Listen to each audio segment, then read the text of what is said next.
অগ্নিজ্যোতি আগামী নির্বাচনে চাঁপাইনবাবগঞ্জের সীমান্তবর্তী এলাকার দুর্গাপূজা মণ্ডপের নিরাপত্তায় ৬ প্লাটুন বিজিবি সদস্য মোতায়েন করা হয়েছে। পূজা বিসর্জন পর্যন্ত মণ্ডপ ও আশপাশের এলাকায় সার্বক্ষণিক নিরাপত্তা দেবে বিজিবি সদস্যরা।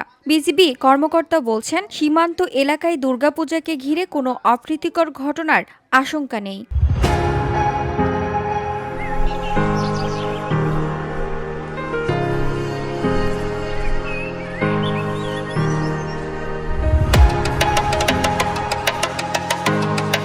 চাঁপাইনবাবগঞ্জে ২ উপজেলার দুর্গাপূজার নিরাপত্তায় ৫৯ মহানন্দা ব্যাটালিয়নের ৬ প্লাটুন বিজিবি সদস্য মোতায়েন থাকবে। শিবগঞ্জ উপজেলা সীমান্তবর্তী এলাকায় বেশ কয়েকটি পূজা মণ্ডপ পরিদর্শন শেষে ৫৯ ব্যাটালিয়নের অধিনায়ক লেফটেন্যান্ট কর্নেল গোলাম কিবরিয়া বলেন, পূজাকে ঘিরে সীমান্তবর্তী এলাকায় কোনো অপ্রীতিকর ঘটনার আশঙ্কা নেই। ব্যাটালিয়নের দায়িত্বপূর্ণ এলাকার মণ্ডপগুলোতে বিজিবি সদস্যরা নিয়মিত টহল দিচ্ছে।